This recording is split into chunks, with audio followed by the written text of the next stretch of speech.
Hello everyone, I'm Kevin Velk, welcome to Talks at Google, and today we have the creative team behind Disney's new movie, Tomorrowland.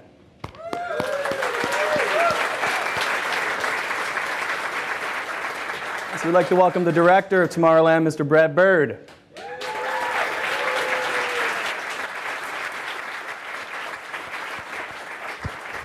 And screenwriter, Damon Lindelof.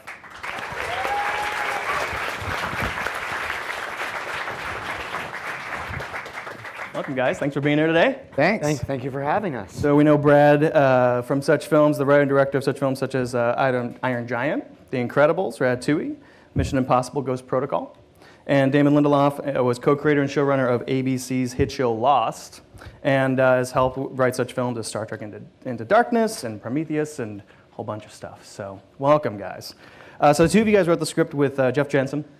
But Damon, you were on the project a while before Brad was pulled as a director, right? Yes. Okay, so what was the genesis of that, the idea of it, and where did this all kind of come from?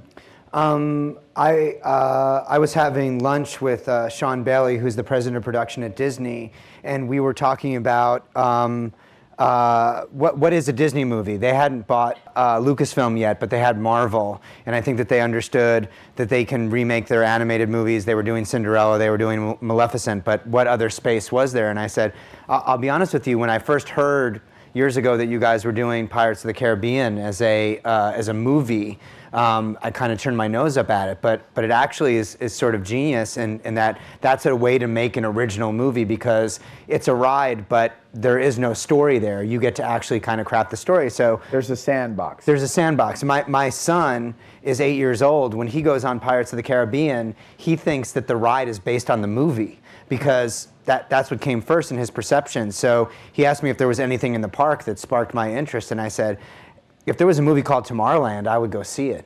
And that was kind of the beginning of the ride. And I feel like Brad and I had worked previously, and we talked a lot about Close Encounters and how there weren't any movies like Close Encounters anymore that were just sure wonder, awe, discovery movies. It's like the plot of that movie is so simple. Guys see something amazing, it feels like it means something, and then he just goes in pursuit of it. It's like, was that the backbone of a story? And I think that Jeff and I started building the iceberg that was going to be under the water.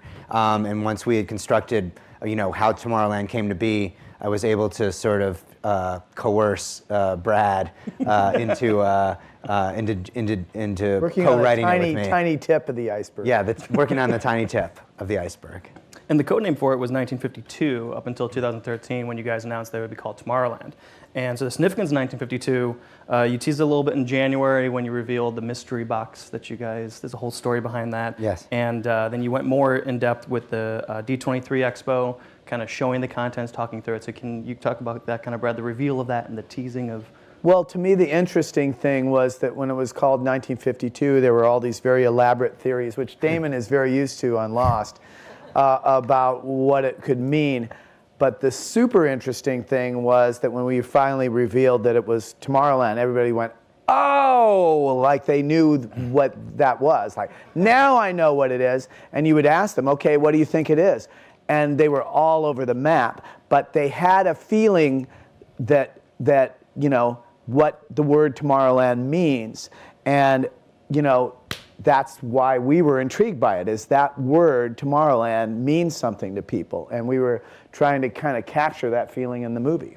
Can you talk about the idea of the box and the contents that were in it and the whole kind of reveal of that? Yeah, I think one of the problems, particularly if you're not making a superhero movie or a sequel or something that is, based on a book like The Hunger Games or a reboot, is people, the same sequel to a reboot. Sequel to a reboot. Or reboot of a sequel.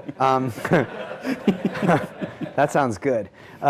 Is followed by that enthusiasm of, oh, you guys are making Tomorrowland. I think that there's the sense of like, well, what is it? I need to know what it is, like if you want me to come to it. And we hadn't started shooting the movie yet, and I think that we needed something to show people. We needed to give people a sense of what the movie was going to be. And since all the things that we were talking about was Walt Disney early Imagineering, the World's Fairs, particularly the 1964 World's Fair, in the same way that when you go to Disneyland or Disney World, you have to wait in line for an hour, 90 minutes. While you're in line, there's a story being told to you before you go on the ride for 2.5 minutes. And the box was really sort of our line experience. It was like, let's take the things out of this box that are going to begin to give people a sense of the movie and the story that we're telling.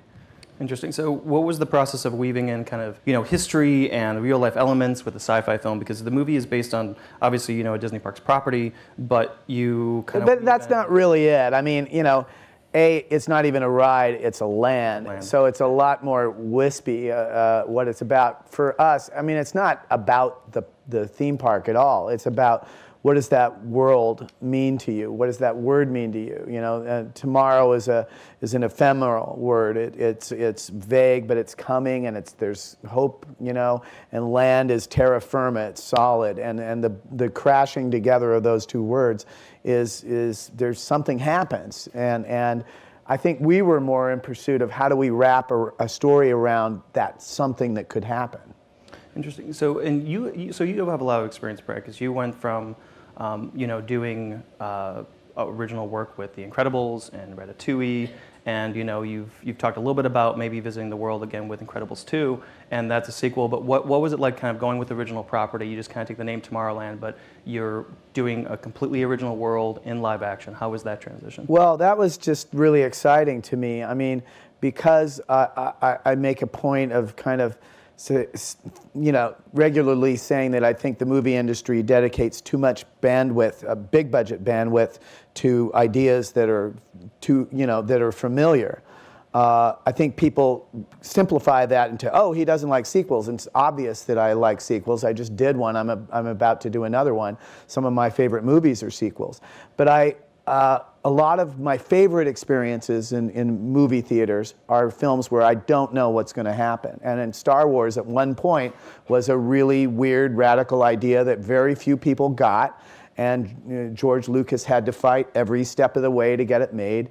E.T., I don't think people were ready for. I mean, they clearly were ready for, but they didn't know what it was when it first came out. And those are wonderful experiences to have at a movie theater. And when Damon mentioned this idea to me, I was leaning forward. I wanted to know about this place and what could happen there. And so I was really happy to join. So was there any pressure from the studio just kind of to incorporate more Tomorrowland, like Space Mountain, stuff like that? It was just kind of like, no. We're doing something completely different. It was actually the opposite. I think early on we said, hey, just so you know, there's probably not going to be a Space Mountain in this movie, because it does feel like it's the thing you need to check off. And again, to go back to Pirates of the Caribbean, the idea that like there's a little Easter egg in the movie where there's a dog holding the keys in its mouth, and you kind of go like, oh, that's from the ride, but it's more of a wink and a nod. Space Mountain makes a glimpse. Yes, right. You see the structure, but there's no like set piece. Right. But I think that ultimately, especially when you're talking about a new piece of IP or an original movie, we don't need to sell tickets to the park. The park needs to sell tickets to Tomorrowland. And so they were completely and totally on board with that idea. That's great. And so was there, well, because I think the visuals still, though, but you kind of took a lot of the visuals from Tomorrowland, which was awesome, I thought, like a little bit. It's more of a feeling, yeah. Yeah. But again, we were not, they were incredibly supportive of us being free-range chickens. No, and Tomorrowland is one of my, free-range chickens. Yeah. But Tomorrowland is one of my favorite parts of the park, but I do think that even from when I first went there when I was 11 years old, it's always struggled with identity in terms of, is it the Jules Verne Tomorrowland that's sort of based in the late 19th century? Is it... Well, I think the thing that's interesting about it is Disney essentially designed that one section of the park to be perpetually frustrating to businessmen, because you can never be done with tomorrow. Tomorrow is always in motion. And so it's the one part of the park that's going to go out of date relatively quickly if you don't keep reinventing it. And I think during the Eisner era, they dealt with it by like, can't we just be done? They dealt with it by putting it in the past and hopefully we're done. And I think that kind of now there's an impatience to do something new with it. I mean, you go into Imagineering, and they're chomping at the bit to reinvent it because I think they're more excited about the Walt idea, where it's continually coming. It's not a galaxy far, far away. It's it's something that actually may happen, and it's coming.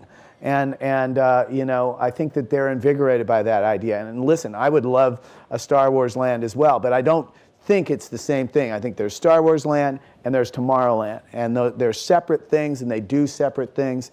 And I would be excited about both. And I think what's crazy is if you think about the future as projected from the 60s with flying cars and jetpacks and gleaming metropolises. Did we decide on what the plural was? Is it metropoli? Metropolises.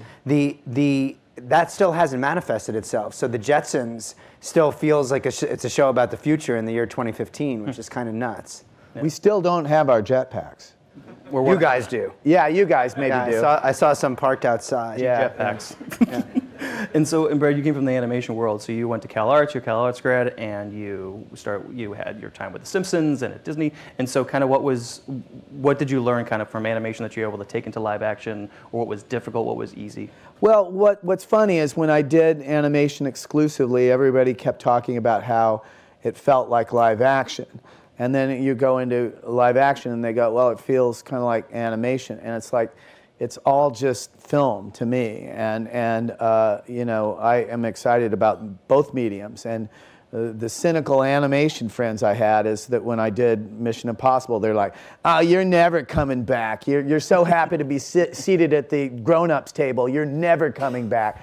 And I'm like, no, I love animation. So my ideal career would just be bouncing back back and forth between the two, because I think they're both great ways to tell stories. The kids' table is more fun anyway. Hey, you get throw food and stuff. Yeah, exactly. Yeah. Chicken fingers.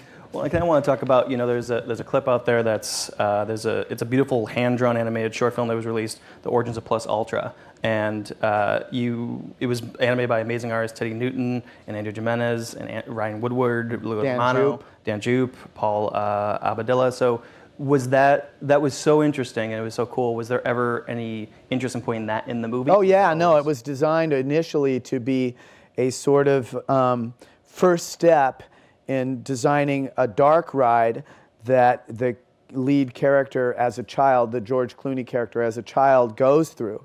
And it was going to be done as if it were a ride made in that period of time. And we used that as like the starting point. Okay, here are the ideas, here's the way it looks. Now we got to put it in a ride context. And ILM started doing it.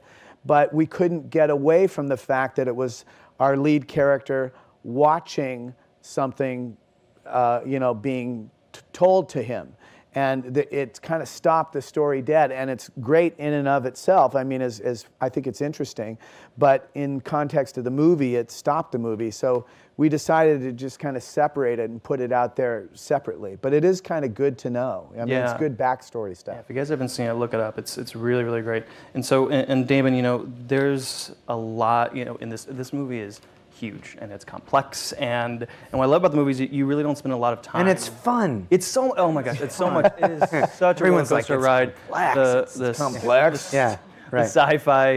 It's a plate full of vegetables. I don't know if I like that. Yeah. But there's a great balance because you're not spending 30 to 60 minutes of exposition. You just get right into it. Like you get right into the World's Fairs where kind of the story begins, and then you get right into Tomorrowland. And it's great because it's a slow burn, this slow reveal over time, and it's engaging. So what's the balance of not giving the audience, not spoon feeding them and talking down to them, but like really kind of keeping it engaging and keeping that balance? Getting it in the popcorn. Exactly. Yeah. I think that we really struggled with that in the storytelling. The writing, it felt like we had found the right balance, but then after we made the movie and got into the editing room, I think that, as Brad was sort of hinting at, there's that idea of, can I follow this story without having it explained to me? And when you go off the rails there, you need to stop and have a little bit of explanation, or else the audience gets confused. But then there's a line that you cross, and it's razor thin, where you've suddenly explained too much, and you're in the second Matrix movie, and the architect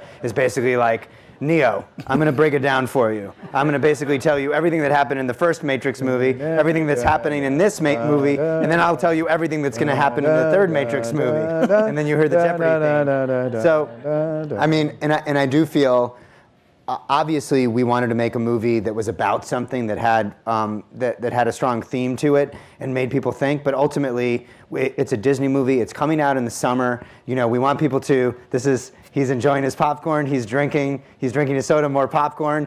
Something's gone down the wrong pipe. He's clapping. He's scared. I feel like I'm on Pictionary. He's terrified. But yeah, we wanted to make the movie really entertaining, and I do think that it's hard to say we want this movie to appeal to 8-year-olds, and we also want it to appeal to 68-year-olds. It feels like there's a lot of room in between, but I do feel ultimately that that's the movie that we made. Well, I think that the films that both of us are inspired by are ones that are a blast to watch, but later on you're thinking about them, and there's nothing wrong with remembering a song, and loving it when you're hearing it, but also thinking about it later.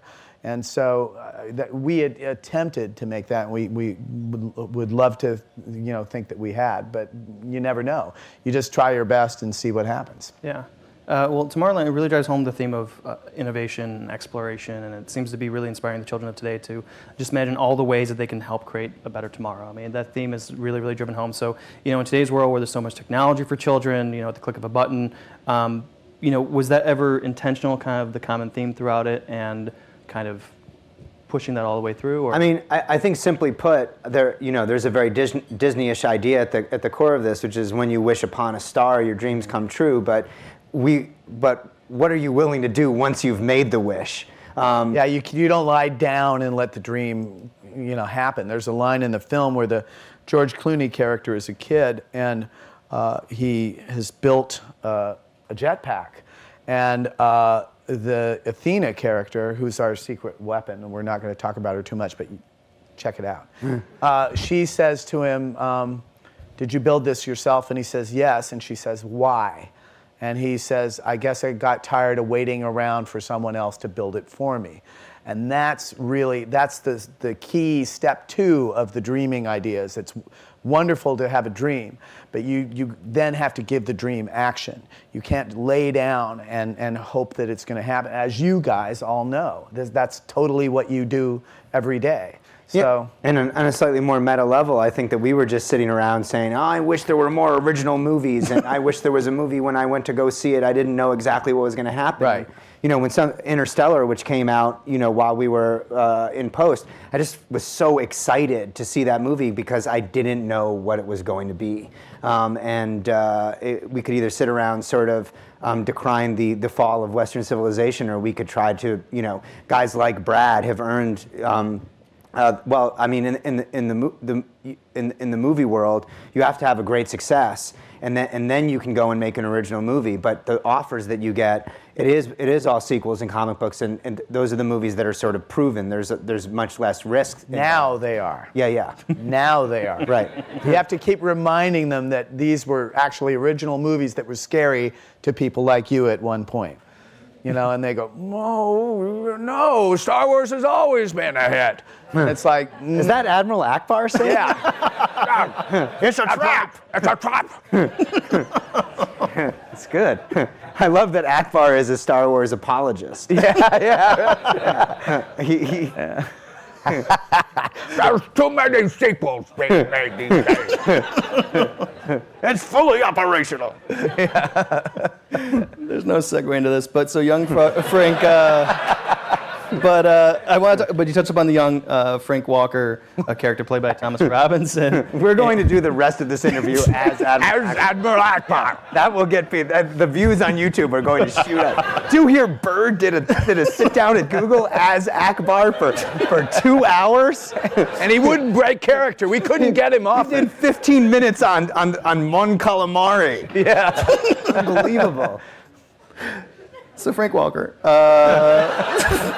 Sorry. No, you're good. Sorry. You're good. You're Yeah. good. The entire beginning of the movie, it's so much fun to watch because it kind of brought me back to my childhood of just being fun and going out and exploring and just goofing off and it's with his character building that jetpack and coming up with that and just being so inspired and running back to the movies kind of like Goonies and Stand By Me. So what were your inspirations and how did you capture that childhood spirit? Is it because you kind of are children at heart, or kind of what was kind of getting that right? I think it was very hard. I mean, we have plenty of wounds, along the way to get in the position where we're in. But we, knock on wood, we thank our lucky stars that we're in a position to tell stories. And I think that we both grew up with storytelling being a great place to digest the world. And that part of storytelling has, always been there, when it was campfire stuff.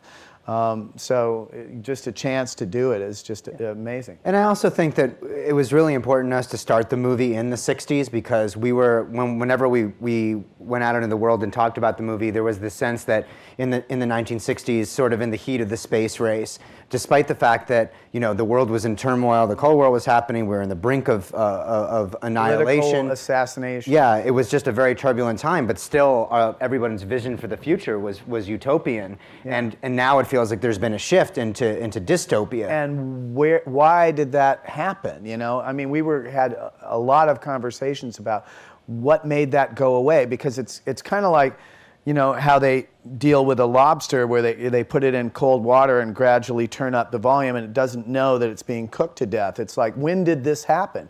When did it become common wisdom that the future was going to suck? And the only point of view that seems realistic is a dark one.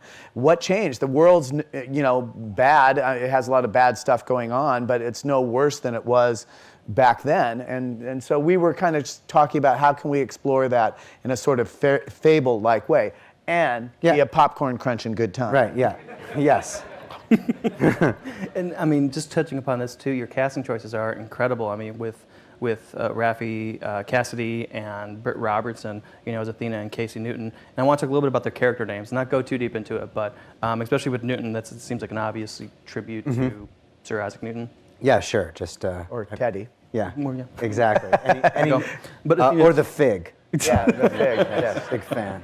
And we'll skip over Athena because I know that's, but obviously the Greek goddess. Yes. Well, wisdom. I think that the thing that's fun about the cast is that we have people that the public knows very well, like George Clooney and Hugh Laurie and Tim McGraw, and at the same time we have these brand new faces like Britt Robertson and Raffi Cassidy. So it's really a potpourri, and Keegan-Michael Key and Catherine Hahn. And it's a salad bar of cool performances. Yeah, well, I mean, George Clooney. I would say an ice cream bar. An ice cream bar. Yes, that's right. Salad. Although the salad bar here was very popular, I have to say.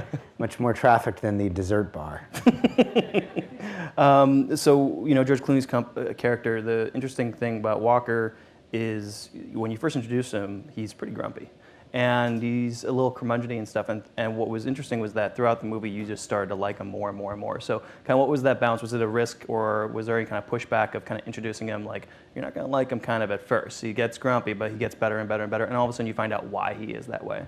Yeah, I think that it's a story that we're familiar with and well told. It always works, which is that someone's a bit of a curmudgeon, and if the story but in for this a reason. in this case is about how did they get to be that way, and again, as you say, the story starts with this young boy.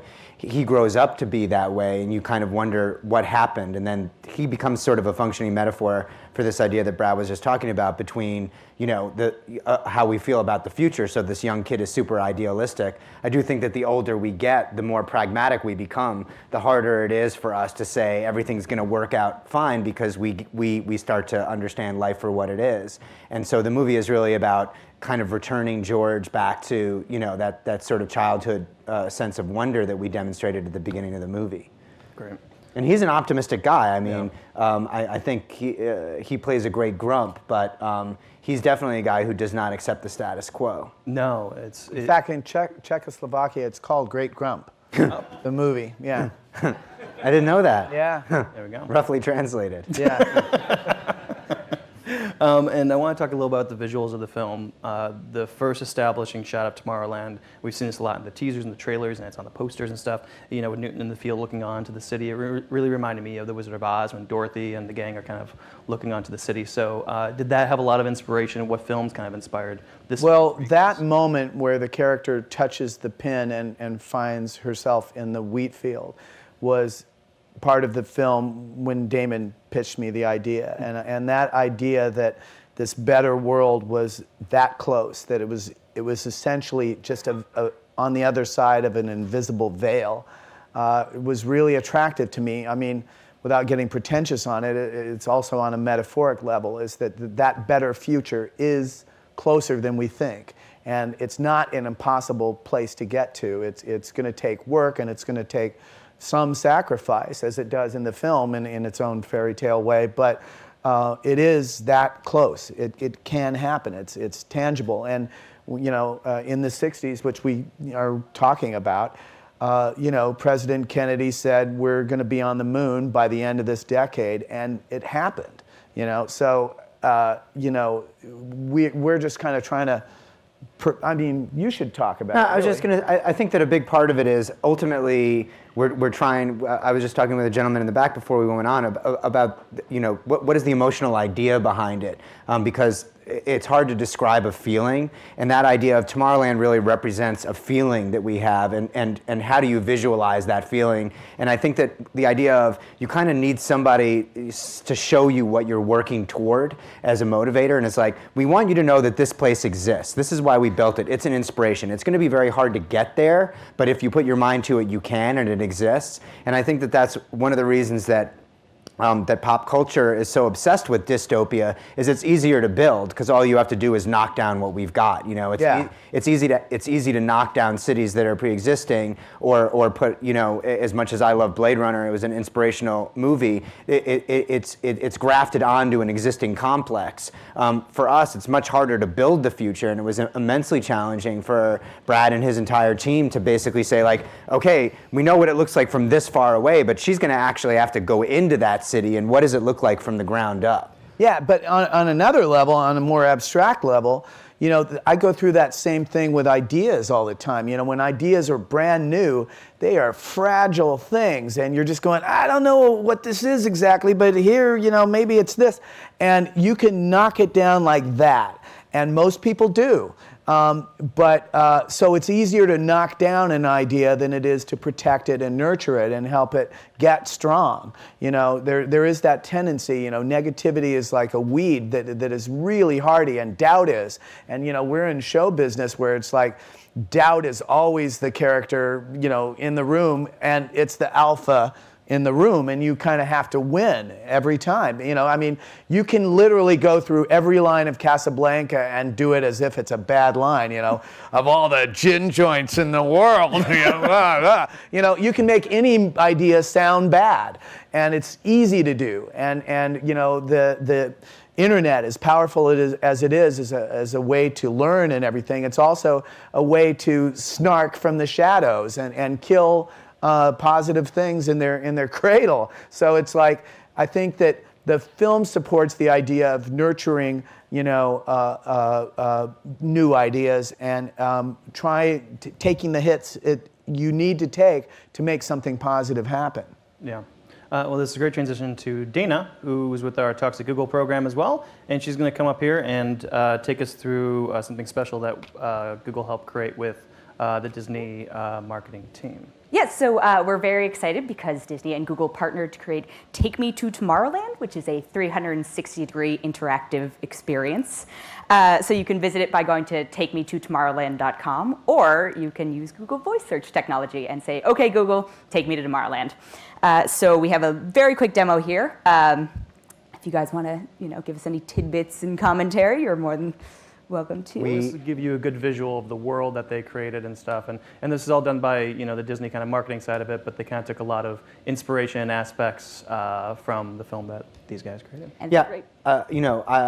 Not having seen the precise demo that you're about to show, I think that we just wanted to try to create the experience that the characters who touch the pins have, which is that you could essentially you look through your cell phone at this virtual space and understand that like there's a thin layer between our world and this other world, and that it would be 360 degrees. So depending on which direction you turn, you would be getting a vista into Tomorrowland, and you could actually venture into the city in the same way. Yeah, Casey does. it's an illustration of that idea that it's that close, you know? Yeah.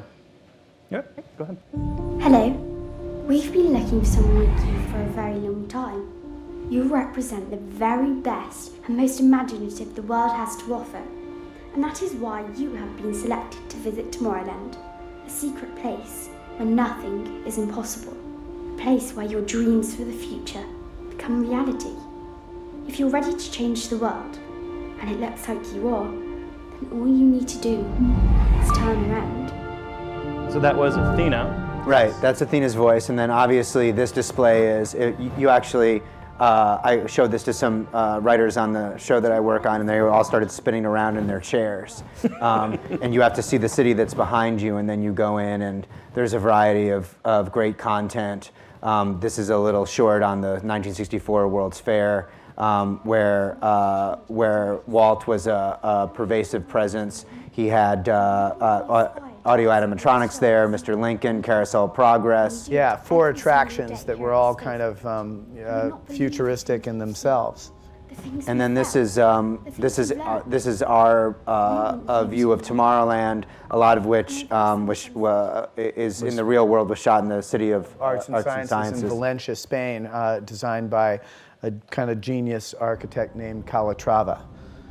That was a little piece of a letter from David Nix, who's Hugh Laurie in the movie, to Steve Jobs, who we're saying was a member of Plus Ultra. I think one of the fun parts of the viral for our campaign is we imagined who in the last 100 years would have been in the secret society of geniuses and thinkers, what architects, what storytellers, what mathematicians, et cetera, because we always likened Tomorrowland to sort of Hogwarts for science.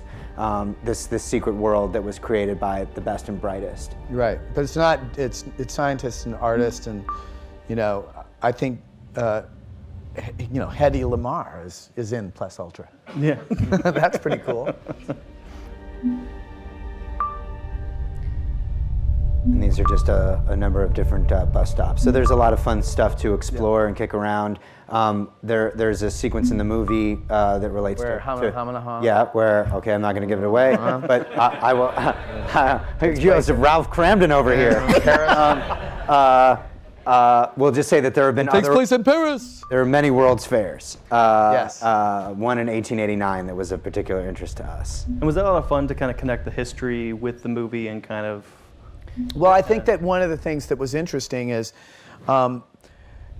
World's Fairs used to be a place where people kind of brought ideas together from all over the world and kind of showed off, how they imagined the future. And what's interesting is their visions of the future were different depending on which era they were from, but they all still look futuristic. I mean, the future in the late 1800s was full of airships that were like giant balloons, because that's what they could imagine, And in the 20s, it was Hugh Ferris and these massive buildings that were blocks and blocks long and wide at the base, but just stretched into the heavens. And it was kind of like Metropolis, that Fritz Lang movie.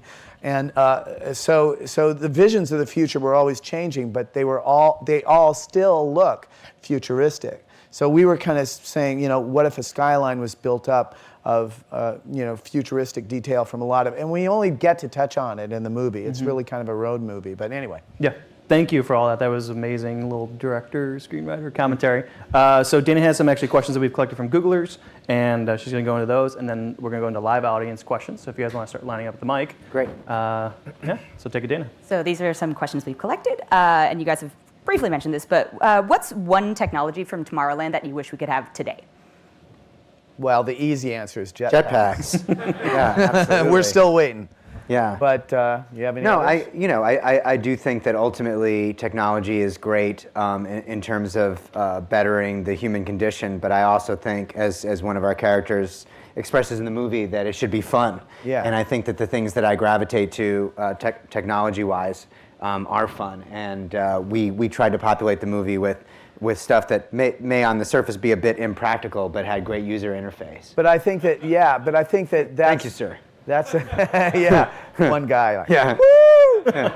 yeah. But I think that that's kind of the Disney aspect of it too. Is people say, well, is it in the park? Is it Walt Disney in the movie? And it's like he isn't, and it isn't.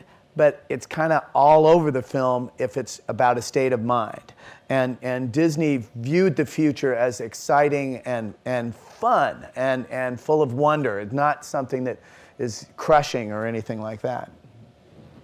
Good. And you guys touched on this a little bit, but what are some of the challenges of appealing to such a broad audience? You want 6-year-olds through 68-year-olds going to the movie.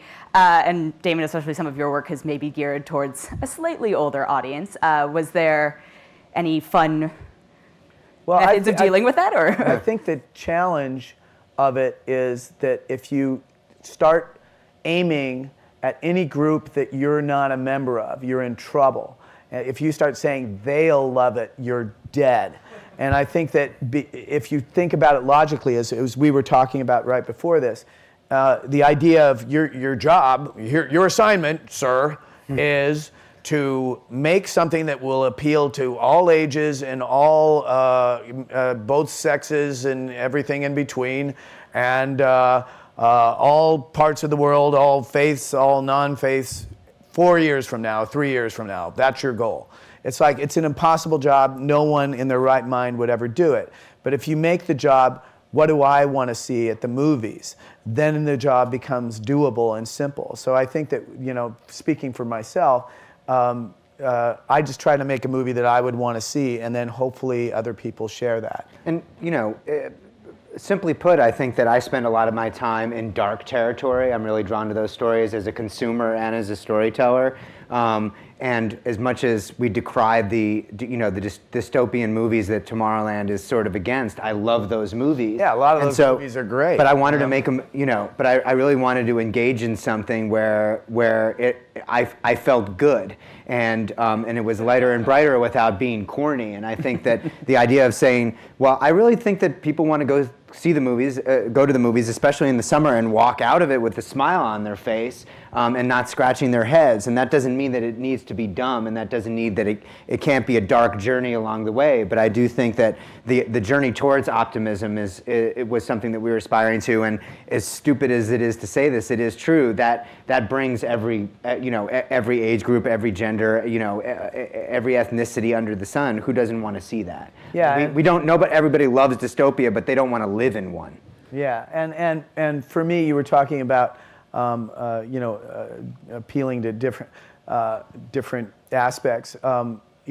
My work in animation has been geared a little more towards the adult side of things as well. And yet, when I was a kid, I liked entertainment that I didn't completely understand, that there was, Bugs Bunny wasn't actually designed for children. A lot of people made the mistake of thinking that it was, but it actually was designed for the people that were going to see the latest Bogart movie as a little mint beforehand.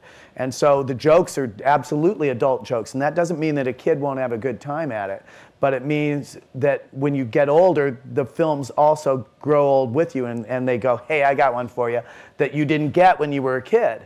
And I like that. The next question is about the score and working with Michael Giacchino. You've both worked with him before. I haven't met him. Yeah. No. Yeah, well, he actually introduced us. Yeah, that's right. That's right. Michael did the score for Lost, all 6 seasons, and also I guess he was working on The Incredibles. His first movie was The Incredibles. They overlapped a bit, and then he did the music for Speed Racer, and Brad and I were both at the Speed Racer premiere, and then he introduced us, and right. And we pushed him aside and started geeking out.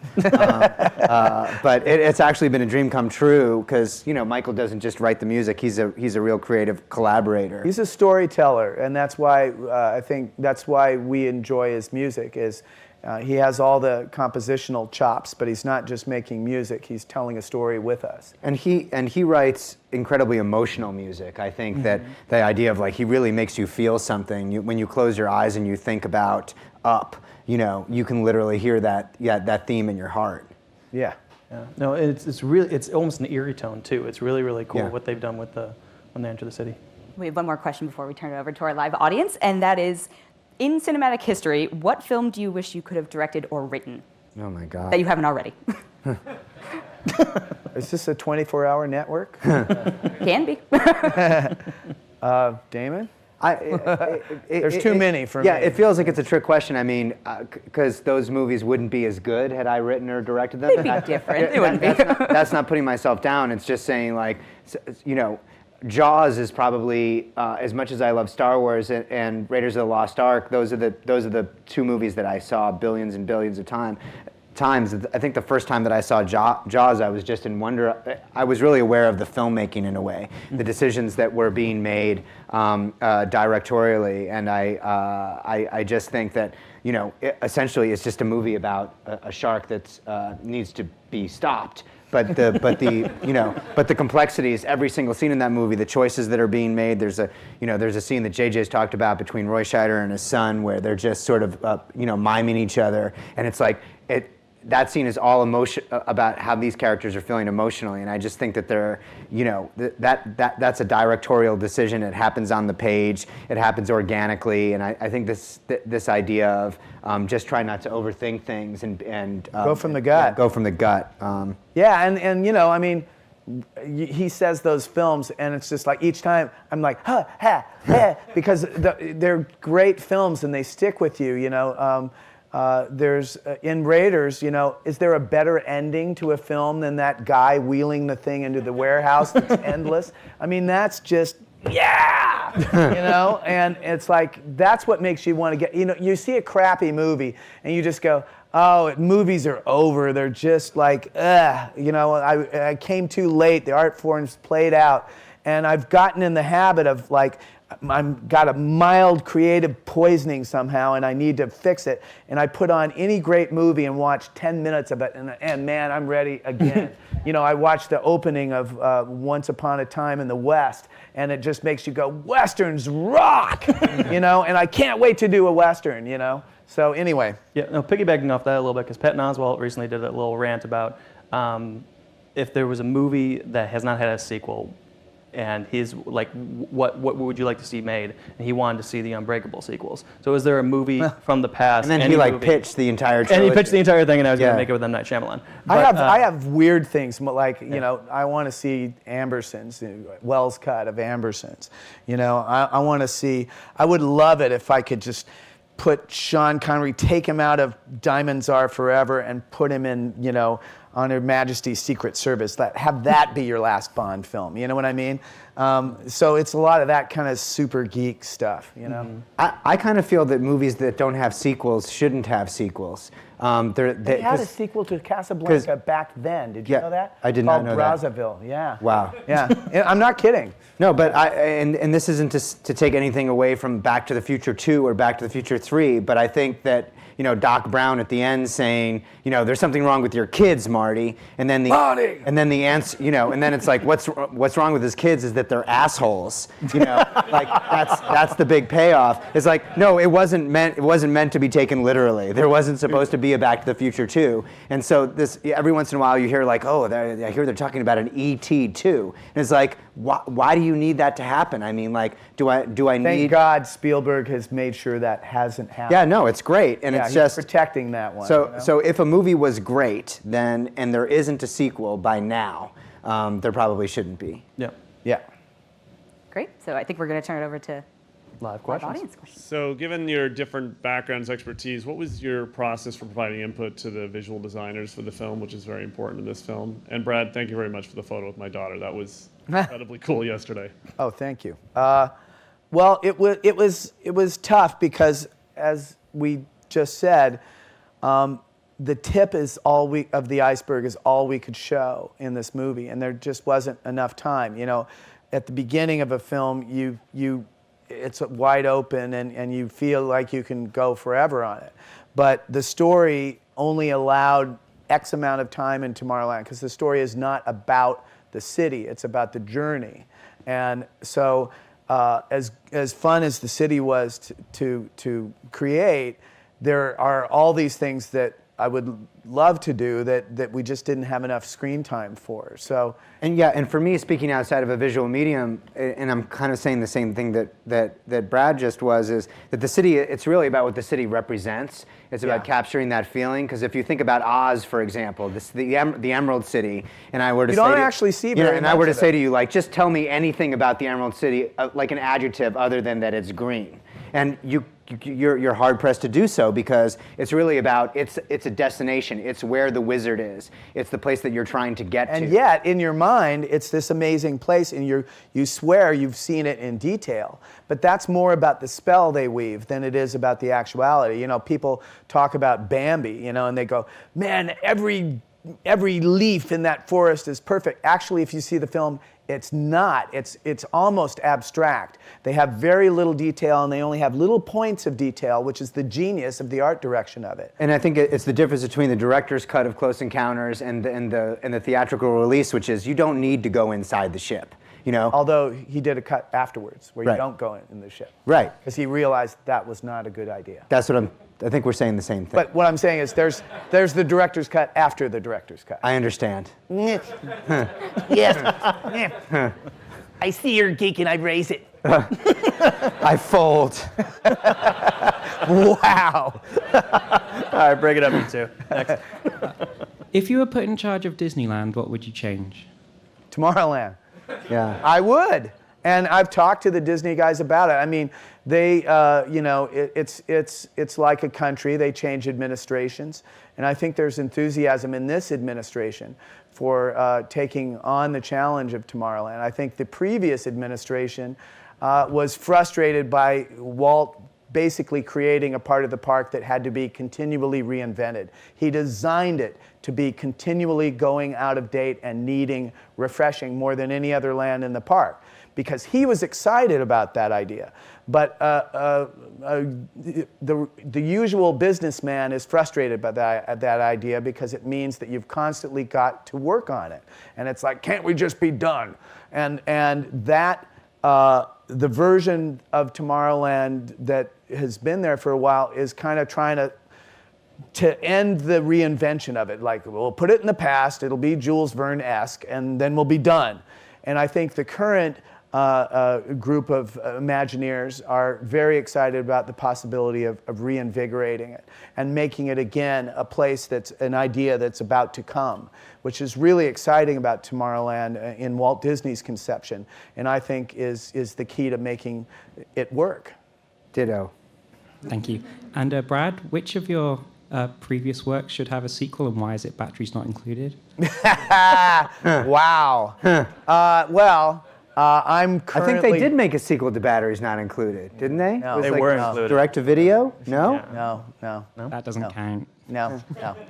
I'm currently writing Incredibles 2, so...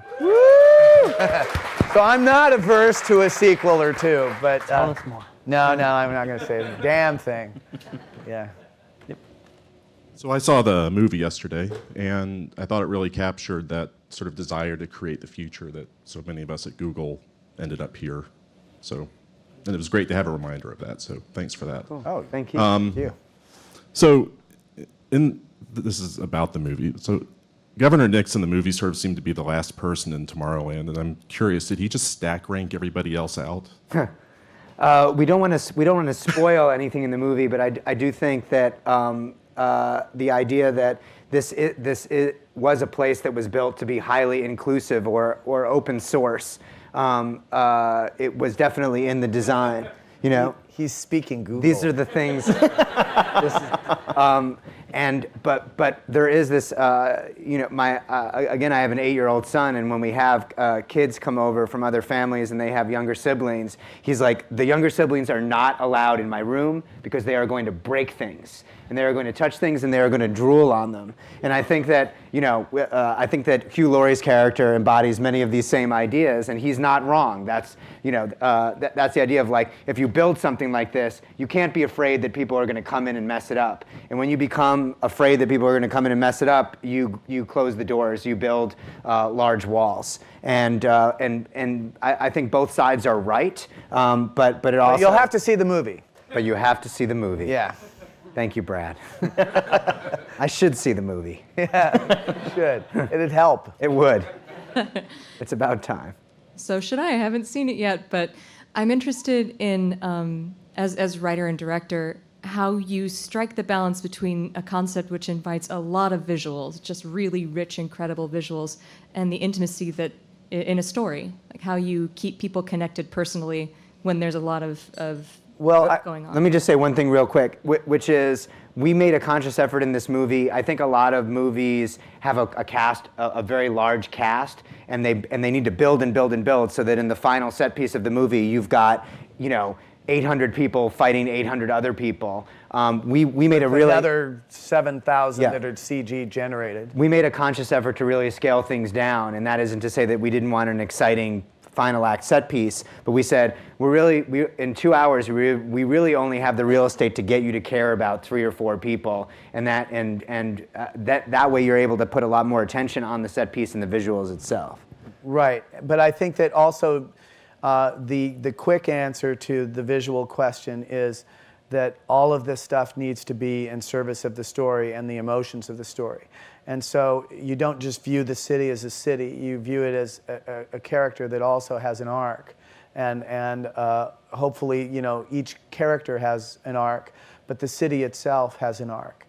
And that's how, you try to simplify ideas so that you can adhere to the skeleton that they provide. And like in Ratatouille, I had a very simple thing above my desk while I was writing it that said, cooks are givers and rats are takers. And that helped me align all the scenes so that there was something underneath them. And on this film, we had ideas that are kind of complex, but we had to come up with a series of simple ways to construct that idea and present it. So it's keeping it simple and keeping it emotional. Thank you. Thank you. We have time for about 2 more questions. We'll do 3. We'll do 3. You mentioned earlier that the future sucks in a way that it didn't before. It doesn't actually. We just say that it our does. idea of the future, that Yes. if you go into the past, that the future was bright and shining and things are going to be better, and now things are going to be worse.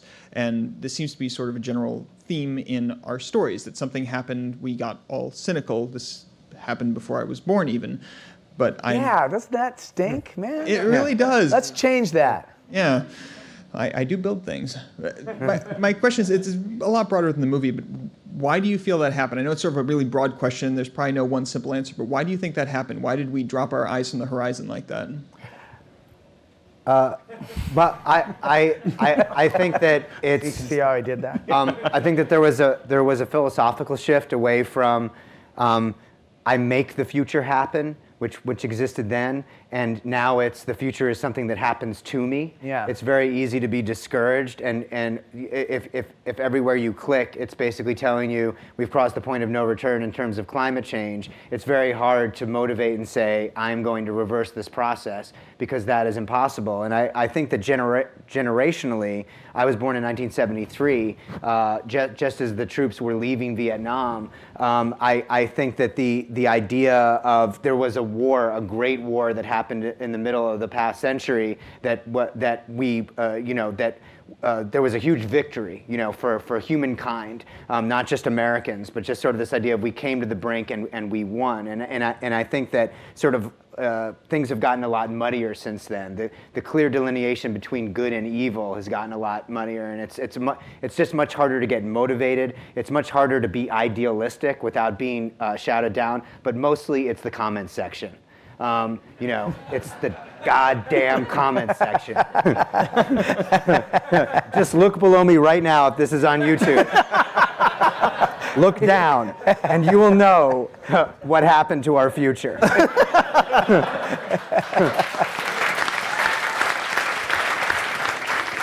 Interesting that it's looked down, too. Yeah, exactly. Yeah. Hi, Brad and Damon. First of all, this is a great honor to meet you guys. I'm big fans of you.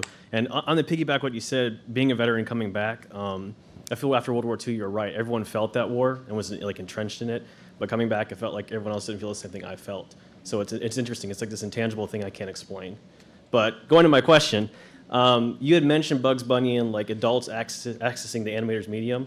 How do you feel about you ever maybe tackling anime as a medium or any other mainstream director?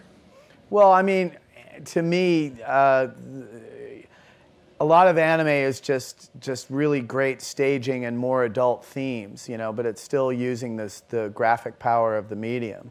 And, I don't feel the need to try to imitate what they're doing because they're always going to do it better than I would. But I do try to learn some lessons from it, and as I do from all film.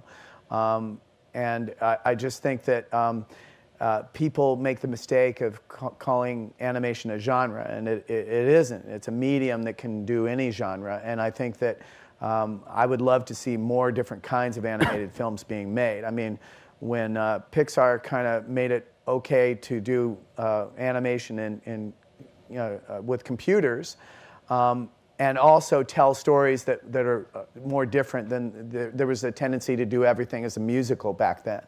And but then everybody started doing these really crappy imitations of Pixar, and that becomes its own, like, again, it's the story of a wacky boy that just came out.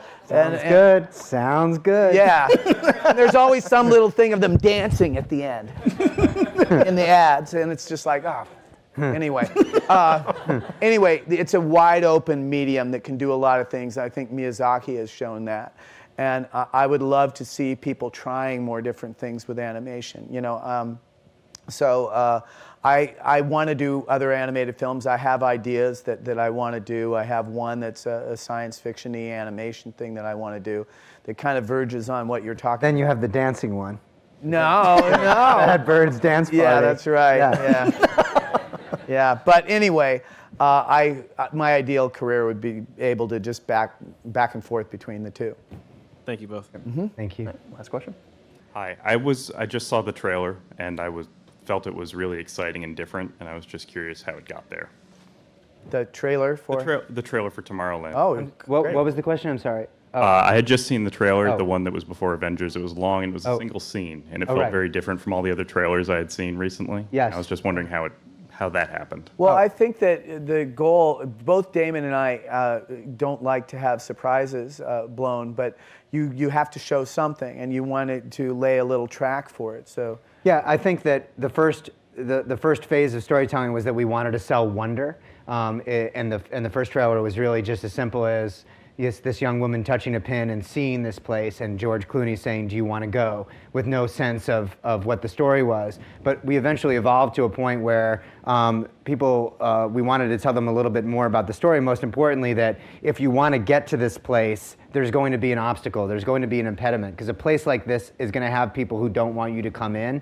And so that piece of storytelling, this whole sequence that took place at Frank Walker's house, where obviously these evil robots are trying to kill people, I think obviously certainly to a broader audience that's massively appealing. But as Brad said, it doesn't give anything away. It doesn't spoil any of the surprises. Yeah, I think that the quick way to describe the story is that a girl touches a pin, she's shown a place that is amazing, and then the pin stops working, and she wants to get back to that place. It leads her to the Frank Walker character, who's played by George Clooney, who's been there and for some mysterious reason doesn't want to go back. So it kind of like, why is that, and stuff like that. But anyway, I'm happy you like it and hope that you see it.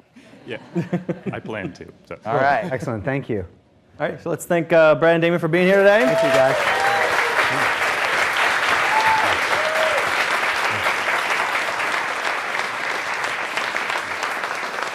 So thank you guys so much for coming out for this as well. So Tomorrowland will be released in theaters on Friday, May 22nd. And once you see it and love it, you can also pre-order it on Google Play on the same day that's released. So it'll be released later this year, but you can pre-order it there on Google Play. And hashtag Tomorrowland for all your G+ Twitter posts on social media. And go out and explore the world of Tomorrowland at takemetotomorrowland.com. So Awesome. Thanks. Until next guys. time.